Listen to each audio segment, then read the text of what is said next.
Angela doesn't have a clue. That is what my husband said. Not to me, to the woman he was planning to marry, while he was still married to me. But here's what destroyed me. It was not a stranger's voice that laughed and said, "Good, so she will not ruin our wedding." It was my best friend's voice, my college roommate, the woman I called sister for 15 years. I was folding laundry on a Saturday morning when his phone accidentally called mine. He forgot to end the call.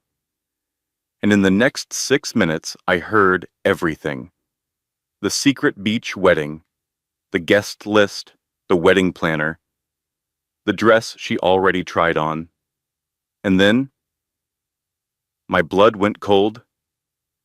He said, "And the ring? The one from her jewelry box? My grandmother's ring. The one she placed in my hands on her deathbed and whispered, 'This is for the woman you become, not the man you marry.'" He gave it to my best friend like it was nothing. But that was not even the worst part.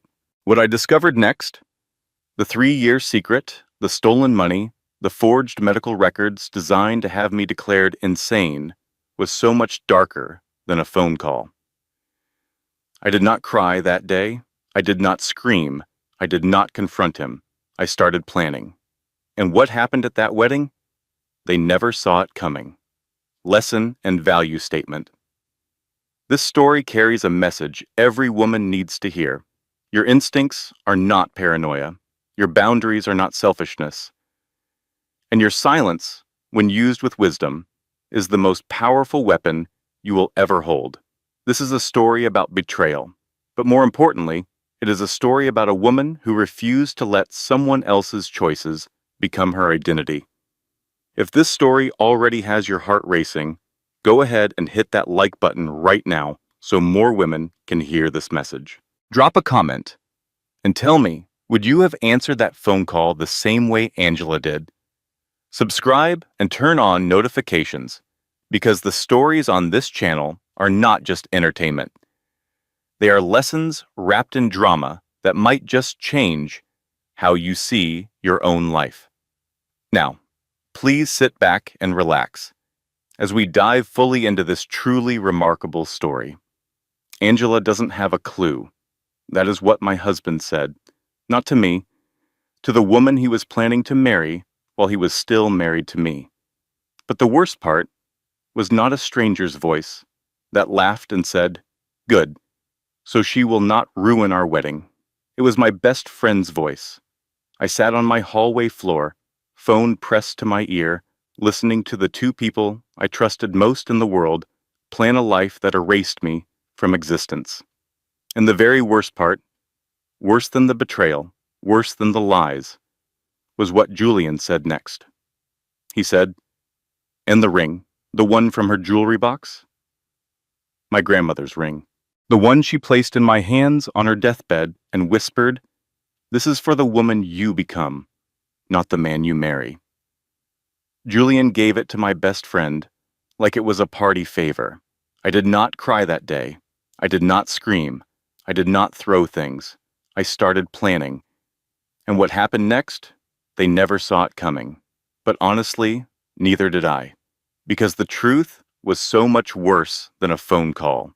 Please sit back and relax as we dive into this truly remarkable story. Saturday mornings in Angela Morrison's house were sacred. Not in the religious sense, but in the way only 12 years of marriage can make a routine feel like a ritual. The washing machine hummed its final cycle. Fresh linen scent drifted through the hallway. Angela folded the last towel with the quiet satisfaction of a woman who believed her life was exactly where it was supposed to be. Their home sat in one of Atlanta's most beautiful suburbs, a $2.3 million property that Angela had designed herself.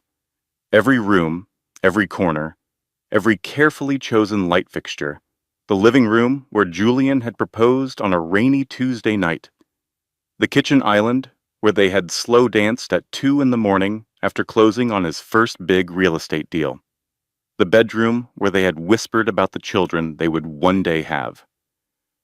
14 years ago, Angela met Julian Morrison at a charity gala. She was a struggling interior design student, working part-time as a waitress at the event. He was a junior real estate agent with a borrowed suit and a dream so big it barely fit in the room.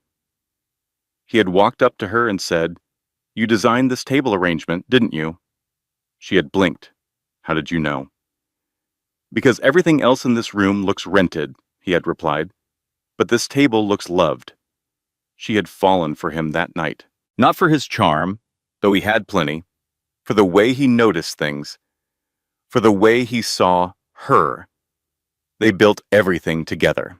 Angela's grandmother, Mama Ruth's mother, had believed in Julian enough to lend him $200,000, her entire life savings, to start Morrison Development Group. That money became the foundation of an empire. Angela designed the model homes that won architectural awards. Julian closed the deals that made them rich. They were Atlanta's golden couple. Magazine features, charity boards, the life everyone envied from the outside. But lately, small cracks had appeared. Julian worked late 3, sometimes 4 nights a week. He came home smelling different, not like another woman exactly, but like a different world. His phone was always face down on the table. He smiled at her the same way, kissed her the same way, said "I love you" at the same predictable moments. But something behind his eyes had shifted, like a painting that looked identical but had been hung 2 inches to the left. Angela noticed. Of course she noticed, but she talked herself out of suspicion because that is what trusting people do. They give the people they love the benefit of every doubt, even when the doubts are screaming. That Saturday morning, Julian had called around 9. His voice was rushed, the way it always sounded when business was pressing. "Hey babe, heading into a meeting, might not be reachable for a few hours. Love you."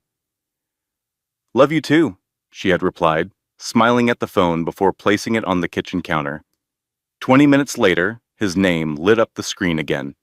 She answered automatically, tucking the phone between her ear and shoulder while reaching for another towel. "Hey, did you forget something?" No reply. She pulled the phone away, frowning, then pressed it back to her ear. She could hear movement, background noise, voices, a woman's soft laugh.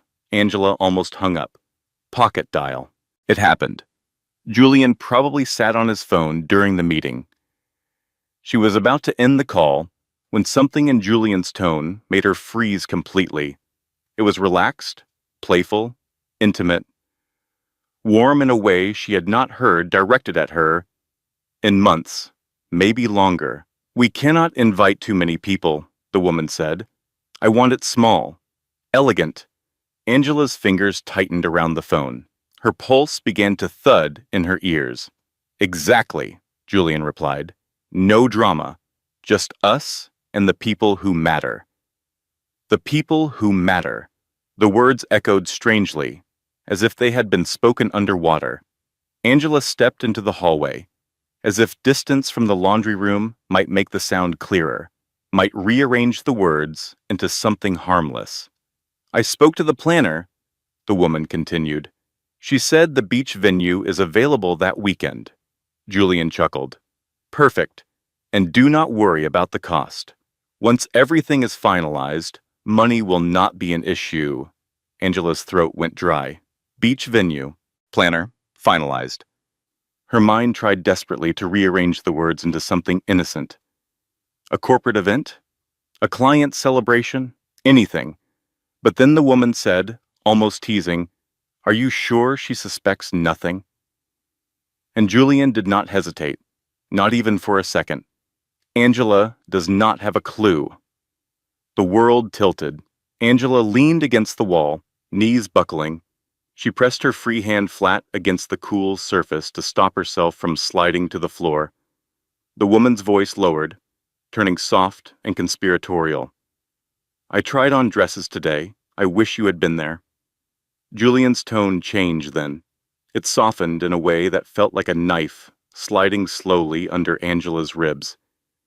You will be the most beautiful bride I have ever seen. Bride.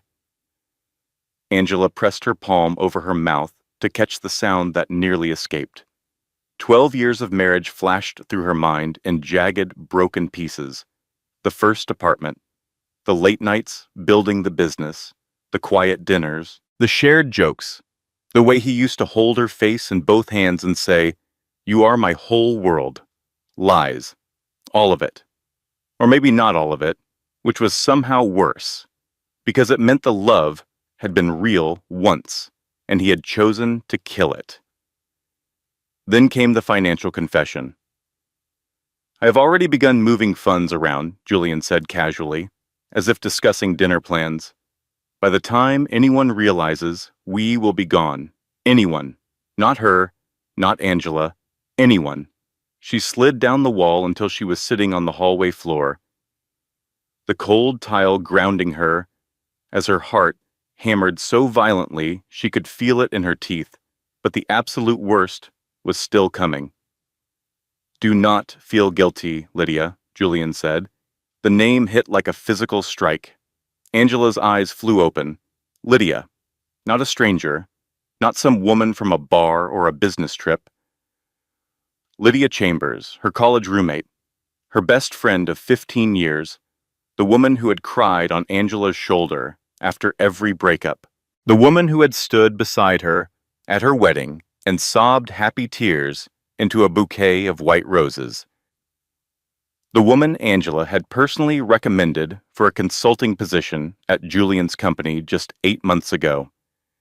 Memories rearranged themselves with cruel clarity. Lydia's sudden new wardrobe, the late dinners she mentioned casually, the way she had admired Angela's grandmother's ring last month, turning Angela's hand to catch the light. "Oh my God. Angela, this is stunning. Where did your grandmother get it?" And now Julian's voice, casual and confident, and the ring, the one from her jewelry box. Angela stared at the opposite wall. Her vision blurred, then sharpened.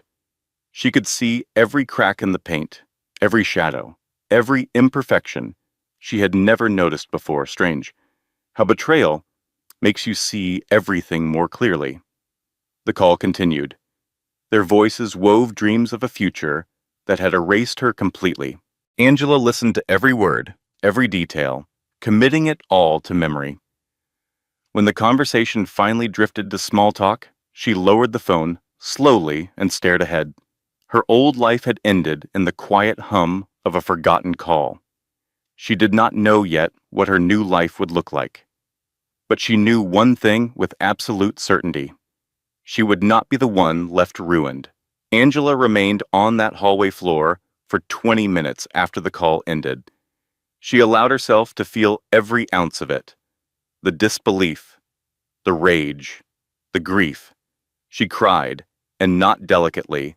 These were ugly, heaving sobs that she muffled with a towel so the neighbors would not hear. Her body shook. Her chest ached.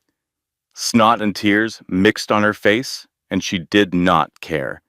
She gave herself 20 minutes of complete collapse. And then she stopped.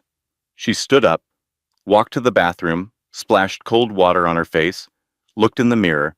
The woman staring back looked different. Same face, same brown eyes, same tiny scar above her left eyebrow from a childhood fall. But something behind those eyes had changed. Something had hardened, not into cruelty, into clarity. She walked to the kitchen, put the kettle on, sat at the dining table with her laptop. Her hands shook so badly she could barely type. She misspelled Julian's name 3 times. She had to stop twice to breathe through waves of nausea that came in like ocean swells. At one point, she walked to the bedroom, saw their wedding photo on the nightstand, Julian's arm around her, both of them laughing, and had to sit on the edge of the bed for 5 minutes just to stop the room from spinning. But she did not stop. She picked up her phone and called the one person in the world she trusted completely. Mama Ruth answered on the second ring. Her mother's voice was warm, the thick southern tone that had been Angela's anchor her entire life. "Hey, baby girl. How is my favorite daughter today?" "Mama," Angela said. Her voice cracked on the single word, silence. Mama Ruth could read a storm in a syllable. "Angela, what happened?" And Angela told her everything: the call, the wedding plans, the money, the ring, and the name, Lydia. A long, terrible silence followed.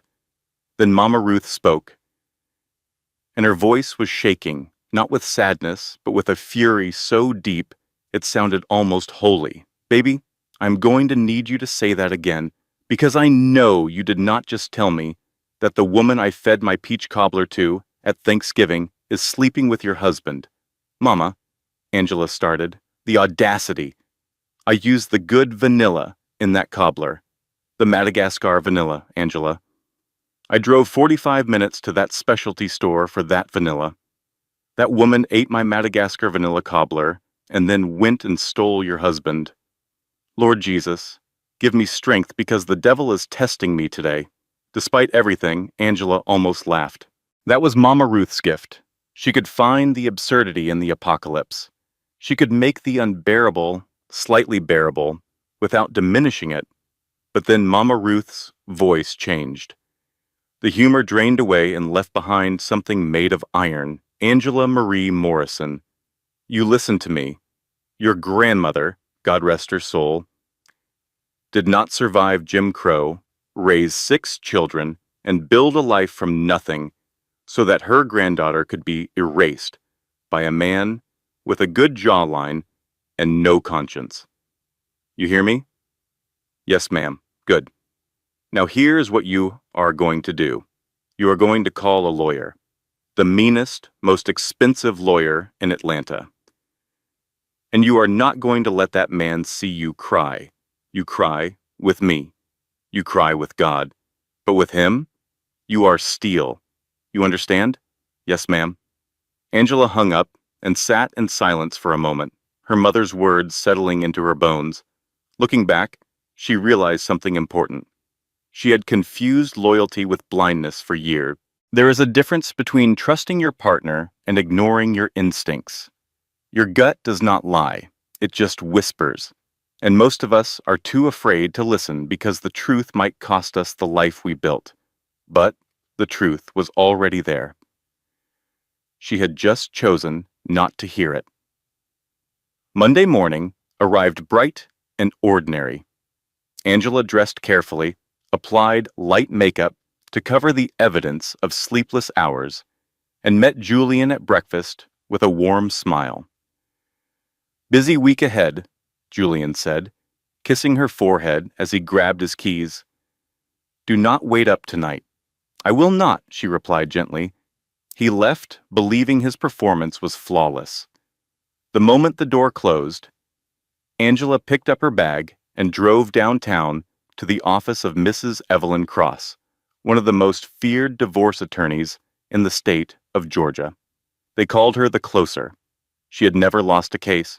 Mrs. Cross was a small woman with silver hair and reading glasses that she used more as a weapon than a visual aid. She peered over them the way a surgeon peers over a scalpel. She listened to Angela's entire account without interruption, her pen making quiet scratches on a legal pad. When Angela finished, Mrs. Cross removed her glasses and set them on the desk. "This is premeditated fraud and attempted bigamy," she said. Her voice was calm, almost clinical. "You did the right thing coming early.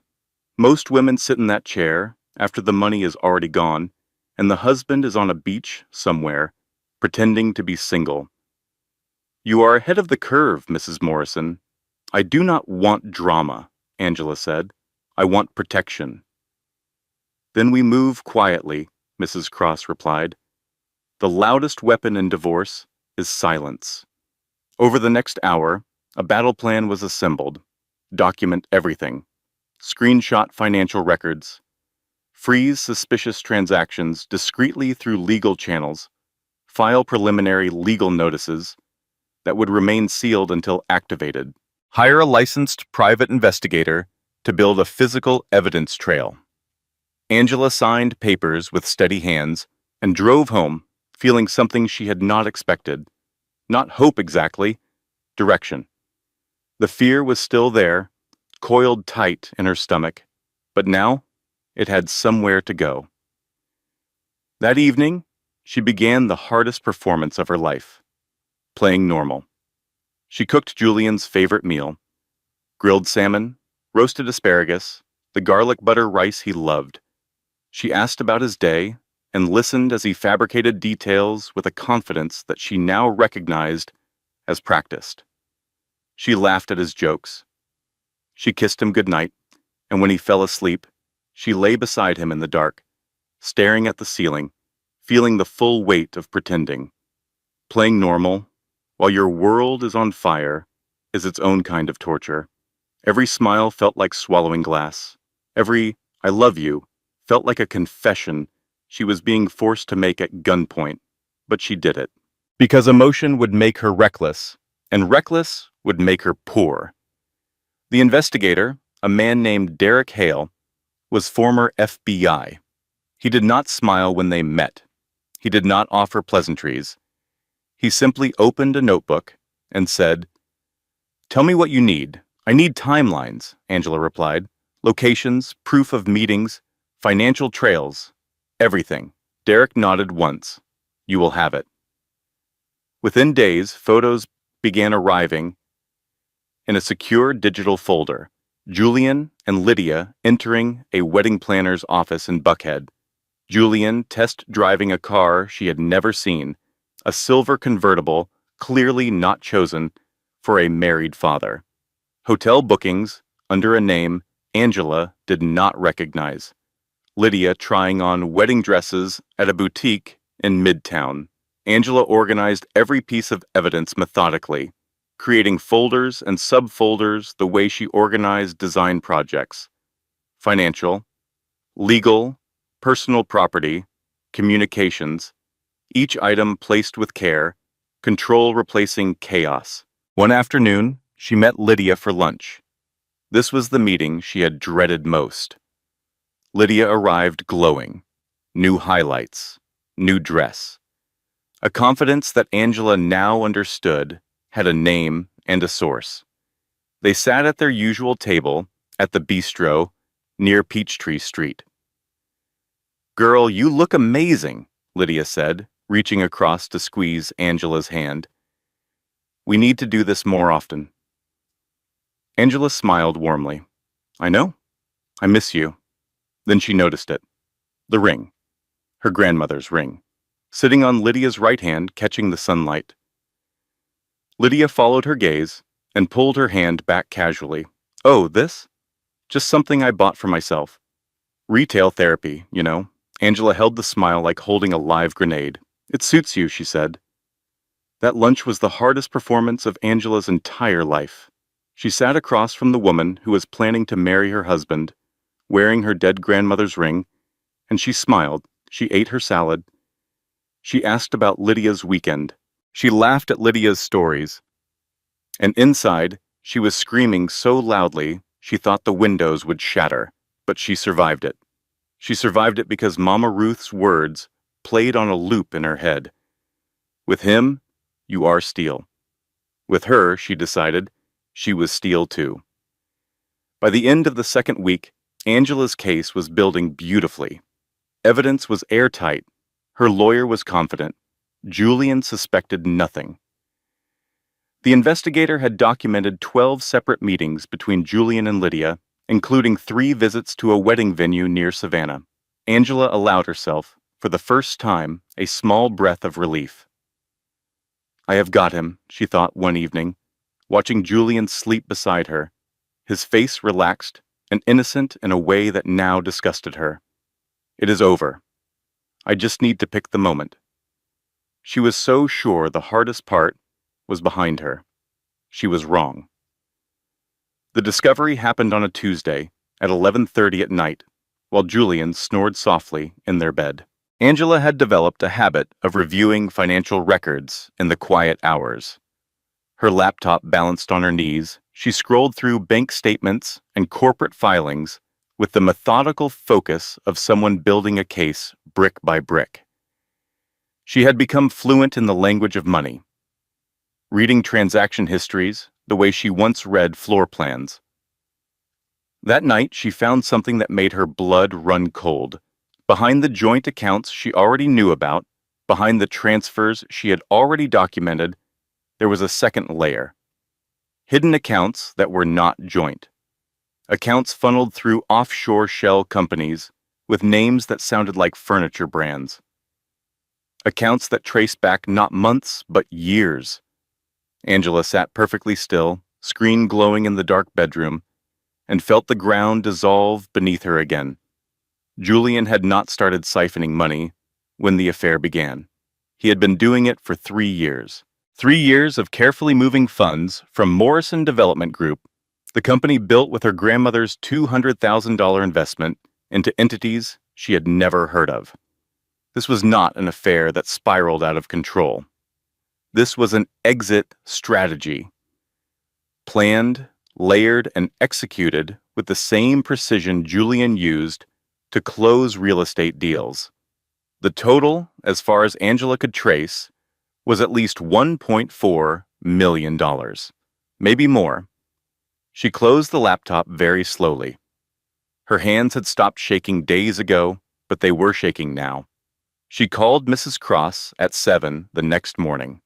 "It is worse than we thought," Angela said, and she heard her own voice crack for the first time since the initial phone call. "He has been stealing from the company, from my family's money, for years." Mrs. Cross was quiet for 3 full seconds. For a woman who charged $600 an hour, silence was expensive. Then she asked the only question that mattered. "How much?" Angela's voice was small. "At least $1.4 million that I can trace. Maybe more." More silence. Then, "We need a forensic accountant. Today." That night, Angela broke. Not the controlled emotional release of the first discovery. This was deeper. This was the kind of crying that makes your ribs feel bruised, that leaves you gasping on the bathroom floor at midnight with the shower running so no one can hear. Because it was not just money. It was her grandmother's money. Her grandmother, who had picked cotton as a child. Her grandmother, who had worked 3 jobs simultaneously so her children could go to school. Her grandmother, who had pressed $200,000 into Julian's hands and said, "I am trusting you with my family's future, young man. Do not make me regret it." And for 3 years, Julian had looked Angela in the eye, kissed her good morning, said "I love you" over dinner, and systematically stolen her grandmother's legacy. She called Mama Ruth. It was past midnight. "Baby girl?" Mama Ruth answered immediately. Voice alert. Mothers never truly sleep when their children are hurting. 3 years, Mama," Angela sobbed. "He looked me in the eye for 3 years, and he was stealing everything. Grandma's money, Mama. Her money." Mama Ruth was quiet for a long time. When she spoke, her voice shook with a fury so profound it sounded like prayer. "You listen to me, Angela. That money was your grandmother's blood." Her hands worked fields, so her granddaughter could have choices. And that man used it to buy his mistress a wedding dress and a beach vacation. Angela pressed her forehead against the cold tile floor. Then Mama Ruth's tone shifted. Not lighter exactly, but with the particular edge that meant she was about to say something that would either make Angela laugh or make her choke. "Angela, I need you to promise me something." "What, Mama?" "Promise me I will not go to jail. Because if I see that man, I am going to hit him with my Bible. And it is a large print Bible, Angela. King James. Hardcover. That thing weighs 4 pounds. They will have to charge me with assault with a religious weapon." Angela laughed. It sounded broken and wet and painful, but it was real. And sometimes a real laugh in the middle of the worst night of your life is the only thing that keeps you breathing until morning. Here is what she learned about financial betrayal. and she wished someone had told her this years ago. Most women do not discover it until they are already divorced and broke. If you are married, know your accounts, all of them, not just the ones your spouse shows you. Pull credit reports annually, check business filings, understand where every dollar goes. It is not distrust, it is protection, because the person you trust most is the person most capable of destroying you. Angela spent the next 3 days working with a forensic accountant, tracing money through shell companies and offshore accounts. Each discovery was worse than the last. Julian had created an elaborate maze designed to make the money disappear by the time anyone thought to look. But mazes have maps if you are patient enough to draw them. And Angela was very, very patient. Then on a Friday morning, something unexpected happened. Angela checked her private email, the account Julian did not know about. One new message sat in her inbox from an address she did not recognize. Subject line: "He is doing it to you too." Angela stared at the screen.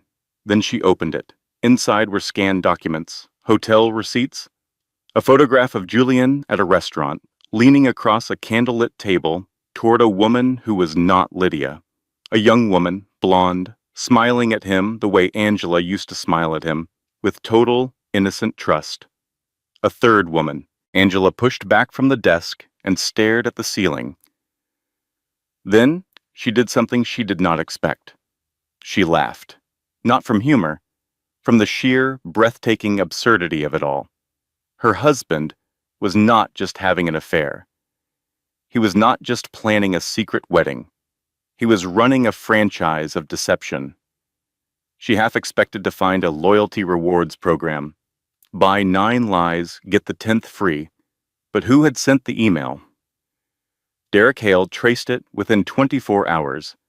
The sender was Brenda Walsh, Julian's executive assistant of 7 years, a quiet woman in her 50s who wore reading glasses on a beaded chain and kept a small cactus on her desk named Gerald. Brenda had discovered Julian's schemes gradually over the past year and had been quietly collecting evidence, horrified but paralyzed by fear. Julian had made it clear, casually but unmistakably, that anyone who crossed him would never work in Atlanta again.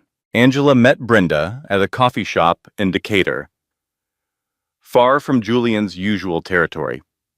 Brenda arrived with her hands wrapped tight around a ceramic mug, eyes darting to the door every few seconds. "I should have said something sooner," Brenda whispered. "I am so sorry. But he threatened to blacklist me. I am 53 years old. I cannot start over." Angela studied her carefully. "Why now?" Brenda's eyes filled with tears. "Because last week, he asked me to notarize a document. A fake divorce decree. He looked me in the eye and said, 'Brenda, Angela and I separated months ago. This is just paperwork to make it official.' And I knew it was a lie. I watched you bring him lunch that same afternoon. You were wearing a yellow dress. You brought him the turkey sandwich he likes, extra pickles, and he smiled at you like everything was normal." Brenda slid a USB drive across the table. "Everything is on there," she said. 3 years of emails, transfer records, meeting schedules with Lydia and the other one. Her name is Kayla Bennett. She is 24, an intern at the company. She thinks Julian is single. He told her he has never been married. Angela took the USB drive and held it in her palm. It weighed almost nothing. It contained everything. Sometimes your ally is someone you never expected. Brenda was not Angela's friend. She was her husband's employee. But she had something Julian never counted on: a conscience. Never underestimate the power of someone else's integrity when the people closest to you have none. The first catastrophe arrived disguised as a miracle. Angela had been feeling off for days. Headaches that would not quit. Nausea that came in waves. Exhaustion that sleep could not fix. She blamed stress because what else could it be? Her body was simply reflecting the chaos of her life. But Mrs. Cross insisted she see a doctor. You need to be in perfect health for what is coming, the lawyer said. Courts notice everything. So Angela went. Routine visit, blood work, standard tests. The doctor came back into the room with an expression Angela could not read. Mrs. Morrison, she said slowly, you are pregnant. The room went completely silent. Even the fluorescent lights seemed to stop humming. 8 weeks, the doctor continued. Everything looks healthy. Angela stared at her. She and Julian had been trying for children for years. They had seen specialists. They had endured disappointments. She had quietly, privately, given up hope.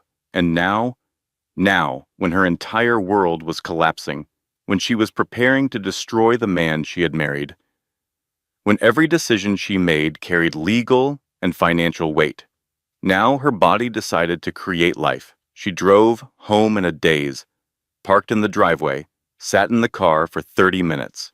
She put her hand on her stomach and tried to feel something clear. Joy, fear, anger, anything singular.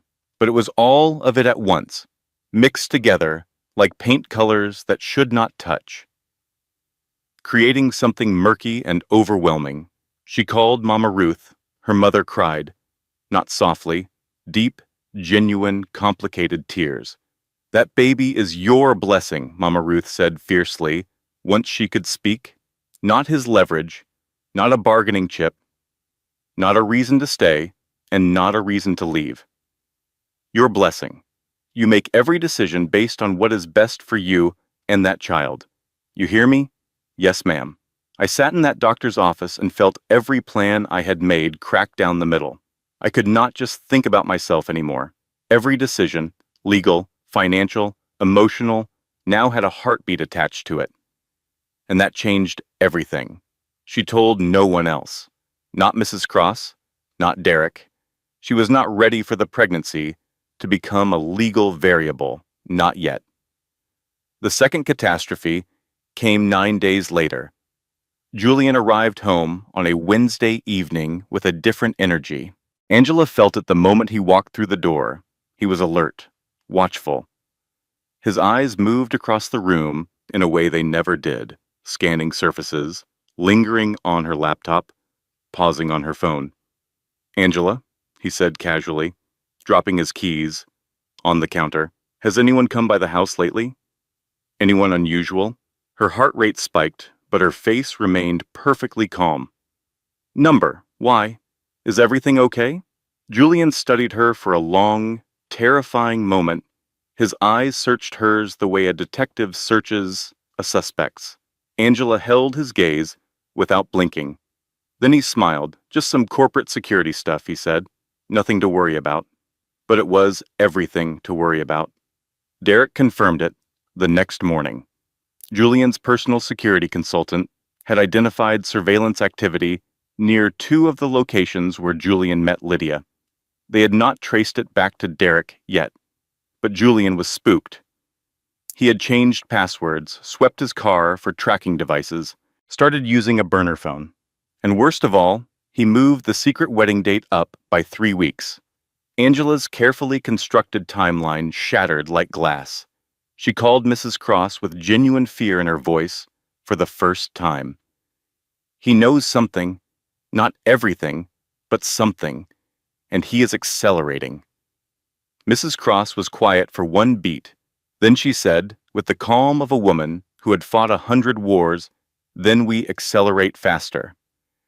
But the third catastrophe was the one Angela never saw coming. It arrived through her phone on a Sunday evening, Lydia's name on the screen. Angela answered warily. Lydia was crying.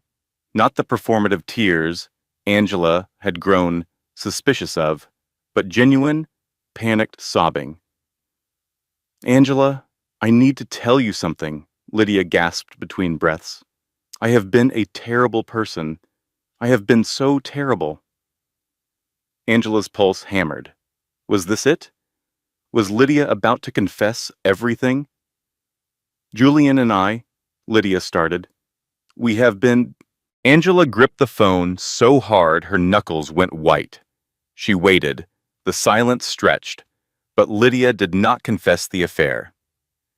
Julian told me he found out you are seeing a divorce lawyer, Lydia said instead. He is furious, Angela. He is saying he is going to drain every account tonight and leave the country by Friday. I just wanted to warn you, because I care about you. The lie was transparent. Lydia knew about the divorce lawyer, because Julian had told her directly, because they talked about Angela the way people talk about obstacles. But the information underneath the lie was real. Julian knew about the lawyer. Maybe not the investigation, maybe not the evidence, but he knew Angela was preparing to leave. And he was going to run. Thank you, Lydia, Angela said, her voice perfectly steady. You are a real friend. She hung up and stared at the wall for exactly 1 minute. Then she called Mrs. Cross. We have 48 hours, Angela said. Maybe less. That night was the lowest point. Angela sat alone in her dark living room while Julian slept upstairs, oblivious to the war being waged beneath his own roof. Everything was falling apart simultaneously. She was pregnant with the child of a man who was trying to destroy her. Her timeline was shattered. Julian might flee the country with everything her family had built. She put her hand on her stomach and whispered into the darkness, I do not know if I can do this. The house was silent. The shadows did not answer. Then her phone buzzed. A text from Mama Ruth sent at 11:47 at night. Baby, I know it is late, but I could not sleep. I just want you to know, no matter what happens tomorrow, you are not alone. You were never alone. Angela read the message 3 times. Then she stood up, turned on the lights, opened her laptop. Giving up was not an option. Not because she was brave, because she was pregnant, and that child deserved a mother who fought, not one who folded. Mrs. Evelyn Cross had not become the most feared divorce attorney in Georgia by being cautious. She had earned that reputation by being fast when speed mattered and patient when patience was a weapon. This situation called for speed. In 48 hours, Angela's legal team executed a plan that would have taken most firms 2 weeks. Mrs. Cross filed emergency motions with 3 different courts simultaneously. A judge reviewed the evidence of financial fraud and issued an expedited order freezing every account connected to Julian Morrison, joint accounts, business accounts, and the offshore entities Brenda's evidence had revealed. The freeze hit Julian's world like a power outage in a hospital. Everything stopped. His credit cards declined at a business lunch. His wire transfer to the Savannah wedding venue bounced. His attempt to access the offshore accounts returned an error message that made his face go gray, according to Brenda, who watched from her desk with Gerald the cactus as her only witness. But Mrs. Cross was not finished. She served Julian with divorce papers at his office. Not at home, where he could rage in private, at his office, where his staff could see, where the receptionist's eyes went wide, where 2 junior associates suddenly found reasons to be elsewhere, where Brenda accepted the documents from the process server with a perfectly neutral expression and placed them on Julian's desk beside his morning coffee. Julian called Angela 45 minutes later. His voice was a sound she had never heard from him before. Controlled fury mixed with genuine terror. What did you do? Angela's response was delivered in a tone so calm it could have been a weather forecast. What you are going to do to me, she replied. Except legally. Julian sputtered. Angela, this is insane. You froze my accounts. My accounts. Do you understand what you have done? I understand perfectly, she said. I also understand that $1.4 million of company money was moved to entities I have never heard of. I understand that you forged a divorce decree. I understand that you plan to marry another woman while still married to me. So, yes, Julian, I understand exactly what I have done. The line went quiet. She could hear his breathing, rapid and shallow. "We can talk about this," he said, voice suddenly shifting to the soft, reasonable tone she now recognized as his most dangerous weapon. "Baby, please, just come to the office. We will sit down. We will figure this out." Angela looked out her kitchen window at the garden she had planted 3 springs ago. Roses, hydrangeas, lavender, everything she had put into this home, everything she had grown. "No," she said. "We will figure this out in court." She hung up. And for 48 hours, Angela believed she had won. The accounts were frozen. The evidence was filed. Julian was cornered. Mrs. Cross reviewed the case and used a word she rarely used. "Airtight," she said. Angela called Mama Ruth with something approaching genuine relief. "I think it is over, Mama." Mama Ruth paused for exactly 1 second too long. "Mm-hmm. You do not sound convinced. Baby, the snake is not dead just because you stepped on its tail." Angela did not understand the warning. Not yet. 2 days later, Julian's attorney filed an emergency countermotion. Angela sat in Mrs. Cross's office, reading the document, and with every line, the temperature in the room dropped. Julian's lawyer was not arguing that the financial evidence was wrong. He was not contesting the affair. He was not even denying the secret wedding plans. Instead, the motion claimed that Angela Morrison was mentally unstable. The filing included detailed therapy records from a licensed psychiatrist documenting months of sessions in which Angela allegedly displayed paranoid ideation, delusional thinking, obsessive behavior, and emotional instability so severe that she was deemed unfit to manage her own financial affairs. Angela read the psychiatrist's name at the bottom of the page and felt the room tilt. Dr. Patricia Chambers, Lydia's mother, the woman who had hugged Angela at college graduation. The woman who had sent a card to Angela's wedding that read, "Welcome to our family, sweetheart." The woman who had sat at Angela's Thanksgiving table, eating Mama Ruth's peach cobbler, complimenting the Madagascar vanilla, while her daughter sat across the table wearing Angela's grandmother's stolen ring. Lydia's mother had forged psychiatric records to have Angela declared mentally incompetent.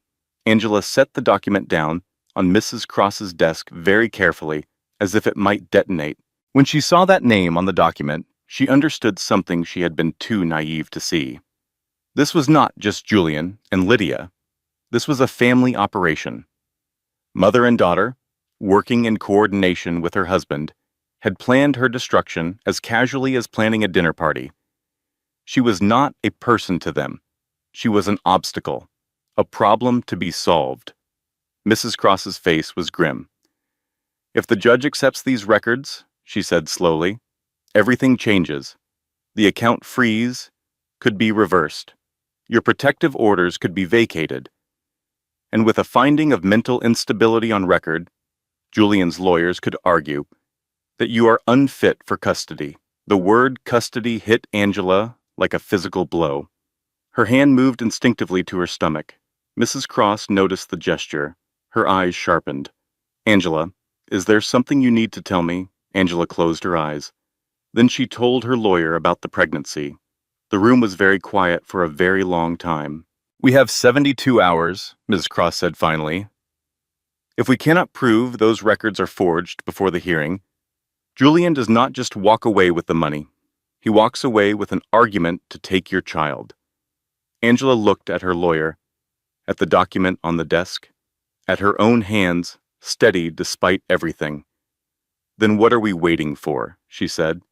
Angela spent the next 3 days sleeping 4 hours a night, fueled by determination and the kind of quiet, focused rage that does not scream but builds walls. The psychiatric records were convincing. Dr. Patricia Chambers was a licensed, board-certified psychiatrist with 30 years of practice. Her letterhead was real. Her credentials were impeccable. The session notes were detailed, filled with clinical language and diagnostic codes that looked authentic To anyone who did not know the truth. But lies, no matter how professionally constructed, have seams. And Angela was very good at finding seams. She started with dates. The forged records claimed Angela had attended therapy sessions on 12 specific dates over the past 6 months. Mrs. Cross's paralegal began cross-referencing those dates with Angela's actual whereabouts. The first crack appeared within hours. 3 of the alleged session dates fell during a design conference in Chicago that Angela had attended with 40 other professionals. She had photos with timestamps, hotel receipts, conference registration records, airline boarding passes. She was 700 miles away on the dates those sessions supposedly occurred. The second crack came from technology. Angela's phone records and GPS data, pulled with court authorization, showed her location on every single alleged session date. Not one of them placed her within 50 miles of Dr. Chambers' office. The third crack was human. Brenda Walsh. Angela met Brenda again, this time in Mrs. Cross's office. Brenda arrived looking pale and nervous, but set her jaw with a determination that reminded Angela of Mama Ruth. He met with Dr. Chambers, Brenda said, 3 times in the past 2 months. I scheduled the appointments myself. He told me they were meetings with a potential investor named Patricia Chase, but I checked the visitor log after the last meeting. The signature was Patricia Chambers. Same person, different name. Brenda placed printed emails on the desk. In one, Julian discussed payment for professional consultation services to Dr. Chambers' practice. The amount was $50,000. Routed through one of the same shell companies he had used to hide stolen funds. He paid Lydia's mother $50,000 to forge my psychiatric records, Angela said. Not as a question. Brenda nodded. There was also Kayla Bennett, the third woman, the 24-year-old intern who believed Julian was single. Angela had debated whether to contact Kayla. It felt cruel. The girl was a victim too, manipulated by the same man who had manipulated all of them. But Mrs. Cross was firm. Every witness strengthened the case. Angela called Kayla herself. She believed Kayla deserved to hear the truth from a real person, not a process server. The silence after Angela identified herself lasted nearly 10 seconds. Then Kayla said, voice barely above a whisper, "He told me he had never been married." Angela replied gently, "He has been married to me for 12 years. The sound Kayla made was not crying exactly. It was the sound of a reality rearranging itself violently. The gasp of someone realizing the floor they have been standing on was never solid. They met the next day. Kayla was young, intelligent, and devastated. She sat across from Angela with mascara smudged under her eyes and a coffee she never drank, growing cold between her hands. "I feel so stupid," Kayla said. Angela shook her head. "You are not stupid. You were lied to by someone who is very good at lying. That is not a reflection of your intelligence. It is a reflection of his character." Kayla looked up. "Aren't you angry at me?" Angela considered the question honestly. "No," she said, "I am angry at him. You did not know about me. Lydia did. There is a difference." Kayla's jaw tightened. "I will testify," she said. "Whatever you need. He does not get to do this to people." Within 72 hours, Angela's legal team had assembled a counter-filing so devastating that Mrs. Cross allowed herself a rare, thin smile as she reviewed it. Phone records, proving Angela's location on the dates of alleged sessions, GPS data, conference attendance records with photographs, financial records showing Julian's $50,000 payment to Dr. Chambers, emails discussing the arrangement, Brenda's sworn testimony about the meetings. Kayla's statement proving Julian's pattern of identity fraud and deception. And one more thing. Mrs. Cross had filed a formal complaint with the Georgia State Medical Board against Dr. Patricia Chambers for fraudulent psychiatric documentation. A criminal referral for conspiracy to commit fraud was simultaneously forwarded to the district attorney's office. Angela signed the final document and set down the pen. Mrs. Cross looked at her across the desk. "You know," she said in her dry, measured way, "in 27 years of practice, I have seen people fight with money, with rage, with threats, and with tears. I have never seen someone fight with patience the way you have." Angela almost smiled. "I learned it from my grandmother. She used to say, 'The river does not fight the rock. It just keeps flowing until the rock is smooth.'" Mrs. Cross nodded. "Well," she said, "I think your river just hit the rock." Despite everything, Julian pushed forward with the wedding. This baffled Angela at first. His accounts were frozen. His fraud was documented. His divorce was filed. How could he possibly believe a secret ceremony would still work? Mrs. Cross explained it simply. Desperate people do desperate things. He thinks if he marries Lydia and they leave the country before the hearing, he can contest everything from overseas. He is wrong. But desperation does not check with lawyers first. The date was set. A small chapel on Tybee Island, just outside Savannah. Saturday afternoon. Limited guest list, fewer than 20 people, all from Lydia's side. Julian's world had shrunk so dramatically that he could not fill a single pew with people who still trusted him. Angela, Mrs. Cross, and Derek Hale coordinated with local law enforcement in Savannah. Warrants were prepared. Officers were briefed. The plan was clinical in its precision. 2 days before the ceremony, Angela boarded a flight alone. Julian believed she was attending a charity retreat. She carried only a small suitcase and a leather folder that held months of quiet preparation. From her hotel room, across the road from the chapel, Angela watched the rehearsal through the window as evening light turned the coastal sky orange and pink. Lydia stood at the altar in a white sundress, laughing, practicing her walk, adjusting an imaginary veil. Julian held her hands, smiling in a way Angela once believed was reserved exclusively for her.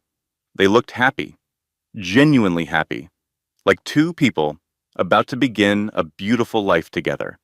The sight hurt, not with the sharp, screaming pain of the first discovery. This was different. This was the dull, deep ache of watching something you once trusted be given away to someone else, like seeing your childhood home repainted by strangers.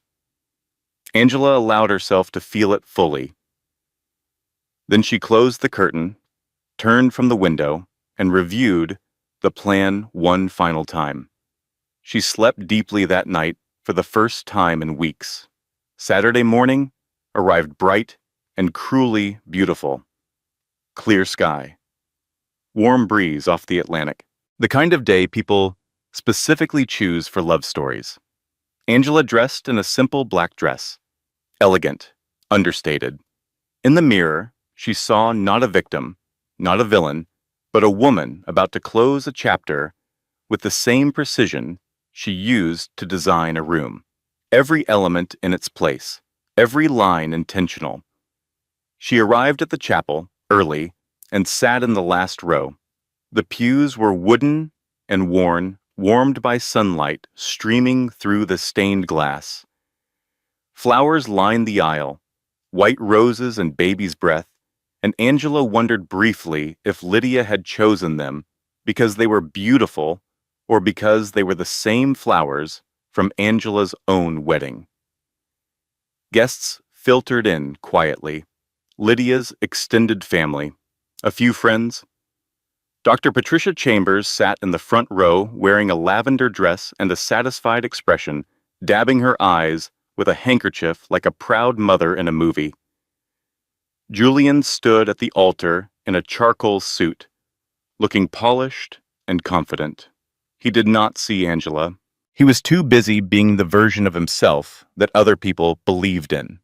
Music played, soft piano. Lydia appeared at the back of the chapel, and every head turned. She was beautiful.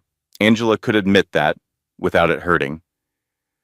Lydia walked down the aisle slowly, bouquet trembling slightly with excitement, eyes fixed on Julian with the kind of adoration that Angela recognized because she had once worn it herself. For a fraction of a second, Angela felt something unexpected. Pity. Not for herself, for Lydia. Because Lydia actually believed this was real. She believed Julian loved her, the way he had once appeared to love Angela. She did not yet understand that Julian's love was a performance he could deliver to any audience. The officiant began. Dearly beloved, we are gathered here today. Angela's heart beat steadily, not wildly, steadily. The ceremony proceeded through its familiar rhythms, readings, vows that Julian delivered with practiced sincerity. Lydia's voice shaking with genuine emotion as she recited hers. Then the officiant reached the words Angela had been waiting for. If anyone present knows of any reason why this couple should not be joined in marriage, speak now or forever hold your peace. Angela did not stand. She did not speak. She simply looked toward the side of the chapel and gave a small nod. 3 plainclothes officers rose from their seats simultaneously. They moved forward with quiet authority, badges visible but the voices low. Confusion rippled through the room like wind through tall grass. Julian turned, the color drained from his face in real time, like watching paint dissolve in water. The lead officer spoke calmly. Mr. Julian Morrison, you are being detained on suspicion of attempted bigamy, identity fraud, and financial deception. The bouquet slipped from Lydia's fingers and hit the floor. Angela stood. She walked forward slowly, each step grounded and deliberate. She passed the pews of stunned guests. She passed the fallen flowers. She passed the officiant, who had stepped back, with his hands raised in surrender. She stopped a few feet from Julian. His eyes were wide, disbelieving, searching her face for the woman who used to fold his laundry and smile. That woman was gone. You should have ended the call, Julian, Angela said. Her voice was calm, almost gentle. The sentence hung in the chapel air like a bell that had been struck and would not stop ringing. Then she turned to Lydia, whose face was a mask of mascara and terror. You wore my grandmother's ring, Angela said quietly. You sat in my house and drank my tea. You texted me miss you while you were fitting your wedding dress. Lydia's lips trembled. She opened her mouth, but nothing came out. Angela looked past Lydia to the front row, where Dr. Patricia Chambers was attempting to stand quietly, gathering her purse, angling toward the side exit. Dr. Chambers? Angela said. The woman froze. The medical board received my complaint yesterday, and the district attorney received your payment records this morning. You might want to stay. The color left Patricia Chambers' face so fast she looked like a ghost in a lavender dress. Lydia's father, a stocky man with silver temples, who had been sitting beside his wife, looking proud and paternal, turned to Dr. Chambers with an expression of dawning horror. Patricia, he said, low and dangerous. What is she talking about? And the family imploded. The chapel emptied the way air leaves a punctured tire, unevenly, chaotically, with a sound like something vital escaping. Some guests rushed out with their eyes down, as if betrayal were contagious. Others froze in their seats, paralyzed by the collision of what they had expected and what was actually happening. Lydia's elderly aunt covered her mouth with both hands. A child in the third row asked loudly, Mommy, Why are the police here? And no one answered. Julian stood between two officers, wrists secured, his mouth opening and closing as if language itself had abandoned him. The man who had always known exactly what to say, who could charm a room with a handshake and close a deal with a smile, could not form a single coherent sentence. Lydia's bouquet lay on the floor. She stared at it for 1 second, then snapped her head toward Angela. "This is a mistake!" Lydia screamed, voice cracking. "This cannot be real. You are ruining my life." Angela did not raise her voice. She did not need to. Her silence had weight behind it. Lydia spun toward her father. "Daddy, listen. I can explain." Lydia's father was not looking at his daughter. He was looking at his wife. "Patricia," he repeated, and his voice had the terrible quiet of a man whose entire understanding of his family was rearranging in real time. "What did you do?"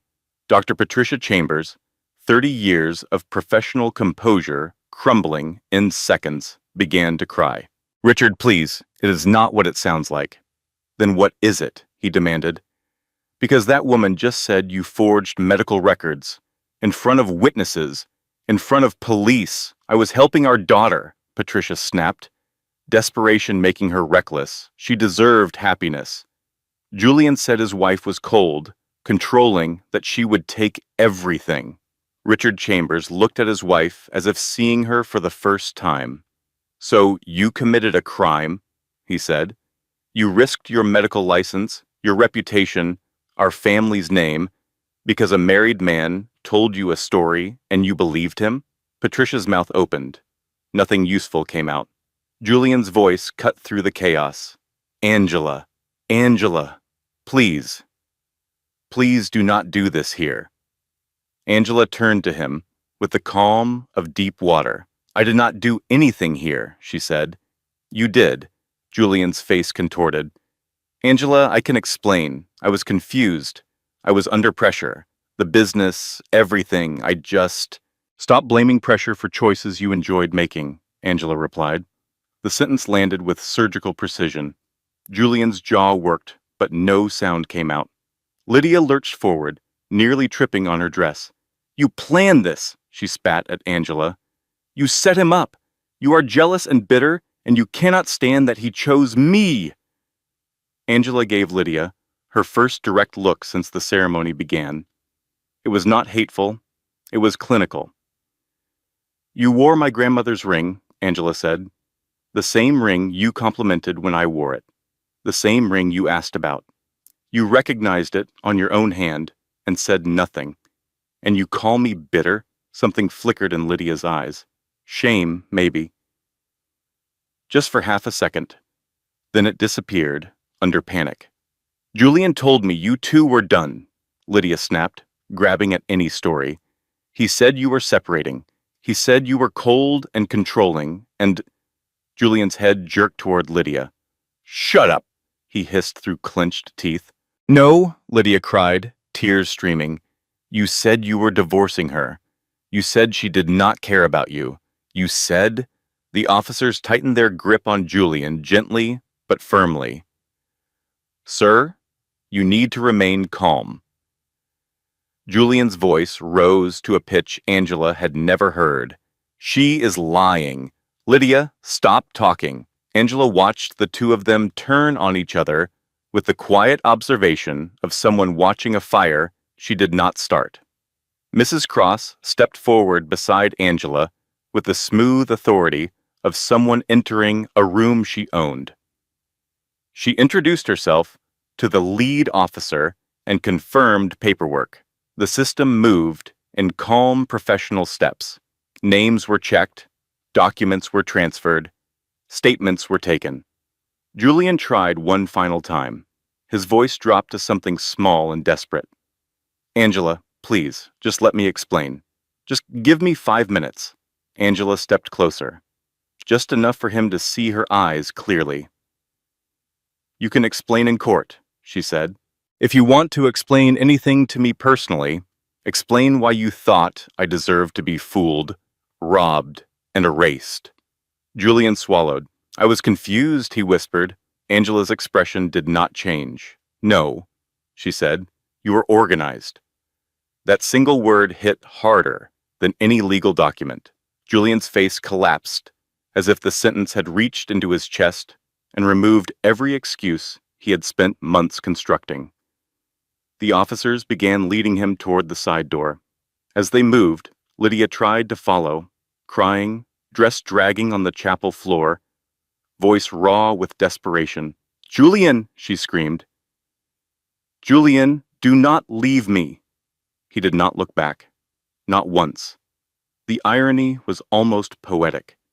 He was leaving Lydia exactly the way he had planned to leave Angela, without a backward glance, without a moment of consideration. The only difference was, this time, he did not get to choose. Outside, the coastal air was warm and indifferent. The ocean did not care about broken vow. The seagulls did not pause for shattered families.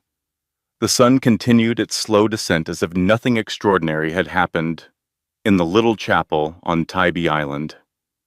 Angela walked down the chapel steps slowly, not in triumph, in release. Mrs. Cross matched her pace. "We will proceed with the next filings immediately," she said. "I want the psychiatric fraud charges prioritized." Angela nodded. They drove back to the hotel in silence. Angela watched the coastal landscape scroll past the window. The marsh grass bending in the wind, the bridges arching over tidal creeks.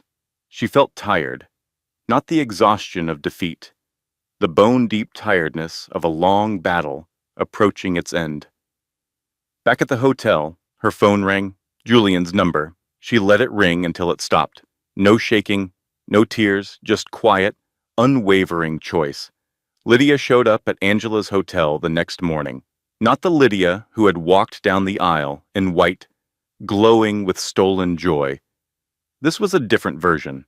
Swollen eyes, hair in a messy twist, a crumpled sweater replacing the wedding dress. She looked like someone who had been awake all night arguing with reality and losing. Angela agreed to see her. 5 minutes. In the hallway. Not the room. Lydia flinched when Angela opened the door, as if expecting a scream. Angela did not scream. She leaned against the wall and said one word. Talk. "I did not know it would go like that," Lydia whispered. "I did not know he was still with you. He told me you were separating.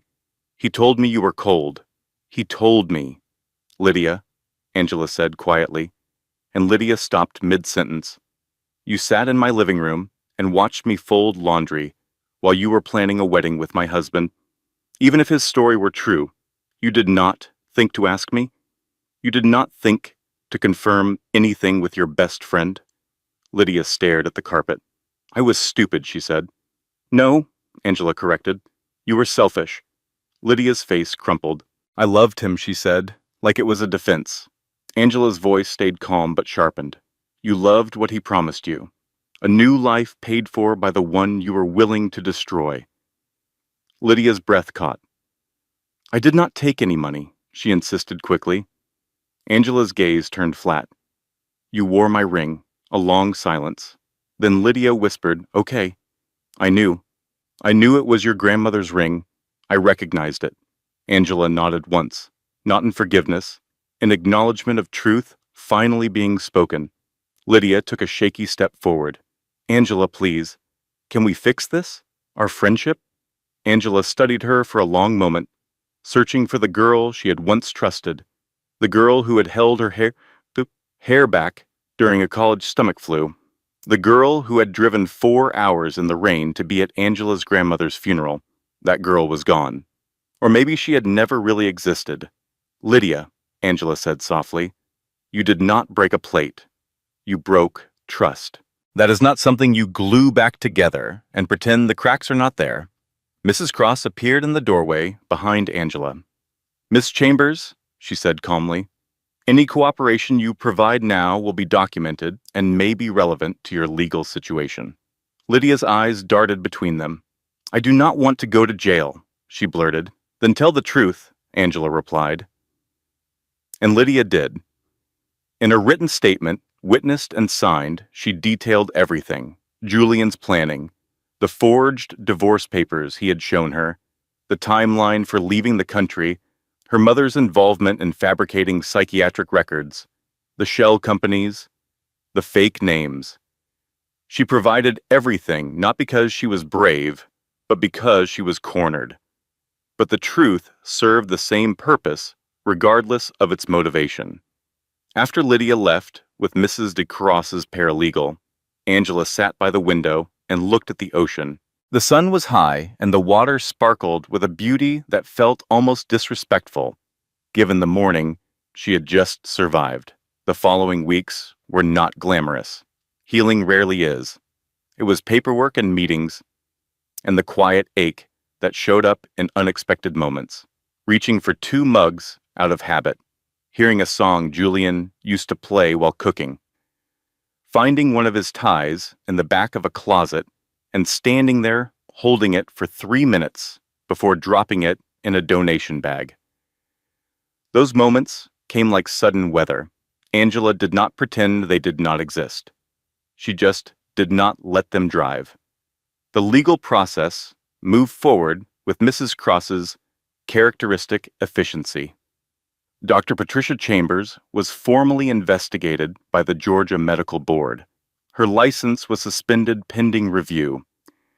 Criminal fraud charges were filed.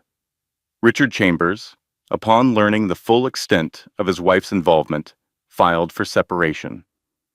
Lydia cooperated fully with prosecutors. She and Angela never spoke again. Julian's attorney eventually stopped fighting and started negotiating. The evidence was overwhelming. The forensic accounting revealed a total of $1.7 million in misappropriated funds. The attempted bigamy charge alone carried significant legal consequences. Julian accepted a plea arrangement: financial restitution, criminal record, complete forfeiture of any claim to Morrison Development Group, no access to company assets. Angela received sole ownership of the marital home, full repayment of diverted funds, and a court order ensuring the return of all personal property, including one specific item. On a quiet Thursday afternoon, Angela drove to the police station in Atlanta. An officer led her to a small office where an evidence bag sat on a desk. Inside, her grandmother's ring caught the fluorescent light and threw tiny rainbows on the ceiling. Angela stared at it for a long moment, not because she was overwhelmed by jewelry, because it represented something older and stronger than Julian Morrison. Heritage, sacrifice, the kind of love that survives generations. Her grandmother's hands had held this ring through decades of struggle and joy, and she had passed it to Angela with a whisper that now felt like prophecy. This is for the woman you become, not the man you marry. Angela slipped it onto her finger. It fit perfectly, like it had been waiting. At the company, Angela stabilized operations with the same calm efficiency she had brought to every other phase of this nightmare. She walked into the first board meeting after Julian's departure, wearing a cream blouse and black trousers, hair pulled back, expression neutral. The conference room was tense. Julian's empty chair sat like a gap in the air. "Good morning," Angela said. "We are going to stabilize operations and move forward. I am not here to discuss the past. I am here to build the future." A ripple of relief moved through the room. People liked certainty. They liked knowing someone was in charge who would not crumble. She started a mentorship program, not a flashy corporate initiative with branding and press releases, just a weekly session for young women in the firm: financial literacy, negotiation skills, boundary setting. On the first day, 12 women showed up in a conference room, unsure if they belonged. Angela stood at the front and spoke without theatrics. "No one is coming to protect your future the way you will," she told them. "So learn your finances. Know your worth. Set boundaries that people feel, not just hear. And if someone tells you that you are paranoid for protecting yourself, that is usually the person you need protection from. The women listened like thirsty soil receiving rain. The divorce was finalized on a Tuesday morning that felt surprisingly calm. Not dramatic, not cinematic, just a judge reading terms, a clerk stamping documents, and a marriage becoming a closed file. Angela walked out of the courthouse and stood on the steps, letting the Atlanta sunlight hit her face. She was 6 months pregnant now, showing in a way that made strangers smile at her and hold doors open. Mrs. Cross adjusted her bag beside her. "You did well," the lawyer said. Angela shook her head gently. "You did well?" Mrs. Cross allowed herself a small, rare smile. "You followed through," she said. "Most people do not. Many people threaten boundaries. Very few enforce them. You enforced every single one." Angela understood what she meant. She had learned that boundaries are not walls you build to keep people out. They are lines you draw to show yourself where your own worth begins. And the moment you stop enforcing them is the moment everyone else stops respecting them too. That evening, Angela cooked dinner for herself. Simple food, a clean kitchen. The house smelled like garlic and rosemary and something that might have been peace. She ate at the dining table without the old heaviness of forced normalcy. She did not pretend to be happy. She simply was, or close enough that the difference did not matter. Her two closest friends, Tara and Aoife, came by after dinner. They sat in the living room with tea and the kind of comfortable silence that only real friendship allows. Tara watched Angela stir her cup absently and finally spoke. "Do you ever feel like you are supposed to be more broken than you are?" Angela considered the question. "I was broken," she said. "The moment I heard that call, something in me shattered. I just did not advertise it. I did not make my pain a performance. I made it a foundation." Aoife leaned forward. "Sometimes I want to scream for you," she admitted. "At him, at Lydia, at all of it." Angela shook her head. "Screaming would not change what he did," she said. "Building does." They sat together as night settled over the house, three women in a living room that had seen both the worst and best of what life could deliver. The silence between them was not empty. It was honest. Later, after her friends left, Angela stood at the bedroom window and looked out at the street. The same view she had had for years. But it looked different now. It looked like hers. She put her hand on her stomach.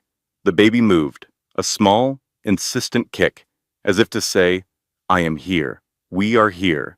Angela smiled, not at the night, not at the memory of what she had survived. At the future she could almost see forming in the darkness beyond the window. Her phone rang at 9:07, unknown number. She stared at it for a moment. She almost let it go. But something, not hope, not curiosity, maybe just the desire for one final period, at the end of a very long sentence, made her answer. "Hello?" A pause, then a familiar inhale. "Angela," Julian said softly. His voice sounded small, unfamiliar, like a building after the scaffolding has been removed, revealing how little structure was actually there. "I have been calling," he continued. "I did not think you would answer." Angela sat on the edge of her bed, hand resting on her stomach. "What do you want, Julian?" He exhaled like he had been holding his breath for months. "I miss you. I miss our life. Our life does not exist anymore," Angela replied. Julian's tone tightened, a thread of the old frustration slipping through like a crack in a mask. "You always talk like it is a contract," he said. "Like feelings do not matter." Angela gave a small, quiet laugh. Not amused, just clear. "Feelings mattered when you were planning another wedding," she said. "Did mine matter then?" Silence. Then the softer approach, the one she recognized as his last weapon. "I made mistakes," he whispered. "I was stupid. I was selfish. I did not realize what I had until the consequences arrived," Angela finished. Julian's voice cracked.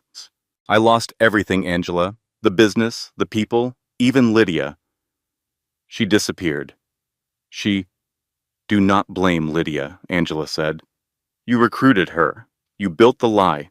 You let it grow until it consumed everything. And now you want to blame the people you dragged into it. His breathing became heavier, a mix of anger and something that might have been genuine grief. So you are just going to leave me like this? He demanded. I am not leaving you, Angela replied calmly. I already left, Julian tried one last time. His voice dropped to barely a whisper. I still love you. Angela paused, not because the words moved her, but because she recognized how easily words could be used as tools. She had spent 12 years believing that words and intentions were the same thing. They were not. Words were free. Actions cost something, and Julian had never been willing to pay. Love without respect is just possession, she said. Just meet me once, he pleaded. Let me look at you. Let me explain everything properly. Angela leaned back slightly. Julian, you had years to speak honestly. You chose secrecy. You chose lies. You chose to plan a whole future where I did not exist. And now you want 5 minutes to explain? You do not need 5 minutes with me. You need 5 years with yourself. A long silence. She could hear him swallowing, struggling. So that is it, he said. His voice was thin, defeated. That is it, Angela confirmed. His tone shifted one final time. The vulnerability had not worked, so bitterness emerged like an animal from a cage. You think you are better than me now? He muttered. You think you are some kind of hero. Angela's face did not change. She looked at her reflection in the dark window, calm, present, whole. I do not think I am a hero, she replied. I think I am a woman who refused to be destroyed. A broken laugh from his end. You are cold, he said. No, Angela said. I am healed. There is a difference. A very long silence. Then Julian's voice, stripped of everything, small and raw. I do not know how to live with what I did. Angela looked toward the kitchen, the quiet proof of an ordinary evening, clean dishes, a candle burning low, a house that finally felt like home again. You live with it by owning it, she said, not by trying to crawl back into the life you burned. Julian kept talking, apologies, promises, the familiar choreography of a man who had always been able to talk his way out of consequences. But the words sounded hollow now, echoing in a space that no longer had room for them.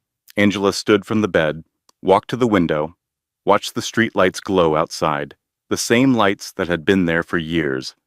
But they looked different now, warmer, gentler, as if the whole neighborhood had shifted slightly to make room for who she was becoming. She returned to the phone, picked it up.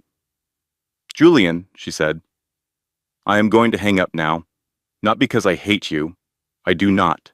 I am hanging up because I finally love myself more than I love the idea of us. She ended the call, placed the phone face down on the nightstand. The house was quiet, but not empty, not lonely, just peaceful. She put her hand on her stomach one last time. The baby kicked, strong and certain, like a small fist knocking on a door, saying, I am ready. Are you?